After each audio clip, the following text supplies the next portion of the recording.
Siapakah Insinyur Solah Atia ini? Mengapa kematian beliau menggemparkan Kairo? Dengan pemakamannya yang dihadiri lebih dari 500.000 orang. Mari kita simak kisah dari Asosiasi Universitas Islam Mesir ini. Al-Kisah dari kampung kecil bernama Tafahna al-Ashraf, distrik Mittelghamir, Provinsi Dakohlia, Mesir, ada 9 orang sarjana miskin lulusan Fakultas Pertanian. Lalu mereka pun sepakat membuat sebuah peternakan unggas, sembari mencari mitra ke-10. Namun mereka terbentur modal, maka dengan sekuat tenaga mereka kumpulkan dari hasil menjual tanah, perhiasan istri, hingga meminjam. Meski tidak banyak terkumpul, namun mencukupi untuk memulai usahanya. Pertanyaan tersisa, siapa mitra yang ke-10? Insinyur Solah, satu dari mereka, pun berkata, "Aku sudah menemukan mitra yang ke-10. Siapa?" kata teman-temannya. "Allah," lanjutnya. "Allah akan menjadi mitra usaha kita yang ke-10. Allah akan mendapat 10% dari keuntungan kita. Dengan perjanjian, Allah yang akan memberikan perlindungan dan pemeliharaan, keamanan dari segala wabah penyakit." Akhirnya mereka pun sepakat. Kontrak kerjasama pun ditulis secara rinci dan dicatatkan ke notaris, lengkap dengan peran mitra ke-10 tersebut. Tak disangka, setelah 1 musim bisnis mereka langsung meroket, jauh dari yang dibayangkan sebelumnya. Lalu mereka pun kembali bersepakat menambah jatah keuntungan mitra ke-10 menjadi 20% di musim kedua, dan begitu seterusnya hingga mencapai 50%. Lalu bagaimana keuntungan mitra ke-10 itu dialokasikan? Dimulai dengan membangun sekolah dasar Islam putra, lalu lanjut putri, kemudian sekolah menengah putra, kemudian putri. Tambah lagi madrasah aliyah putra, lalu putri.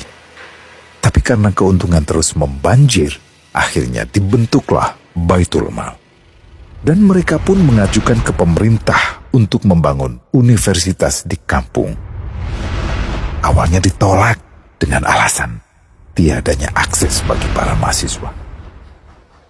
Tak berapa lama mereka pun mengajukan pembangunan universitas lengkap dengan stasiun kereta beserta jalurnya dengan biaya mandiri. Akhirnya permintaan ini disetujui, dan pertama dalam sejarah Mesir berdirilah sebuah universitas di perkampungan kecil.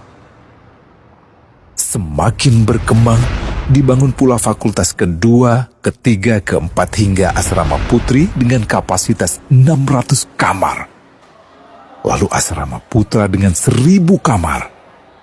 Tiket kereta api pun digratiskan untuk memudahkan transportasi menuju kampung tersebut. Tak cukup hanya itu, dibangun Baitul Mal berikutnya hingga hilang kemiskinan di daerah tersebut.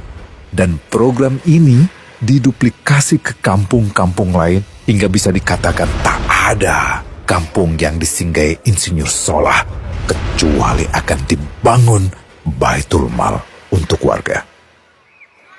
Bantuan pun diberikan untuk fakir miskin dan para janda.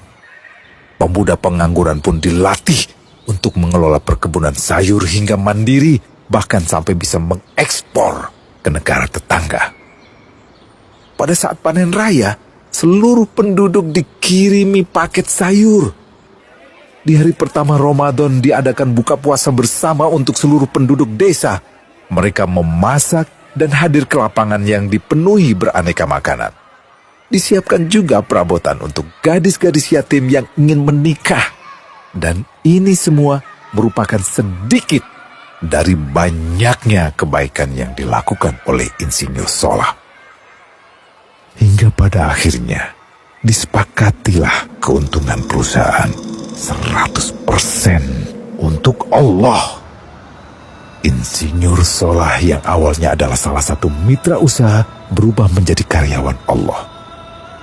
Dia hanya menerima gaji, namun dia memberikan Tuhannya syarat agar membuatnya hanya butuh kepadanya dan hanya meminta kepadanya. Inilah sosok Insinyur Solah Atia, aktor utama kisah menakjubkan ini. Keikhlasannya membuat ia sama sekali menolak terkenal di media massa. Dan kini, meski orang yang melibatkan Allah ke dalam bisnisnya ini telah wafat, terbayang seluruh amal jariahnya yang selalu mengalir untuknya. Masya Allah. Pertanyaannya, akankah ini hanya menjadi sebatas kisah saja? Atau menjadi teladan bagi kita untuk mengikuti jejaknya?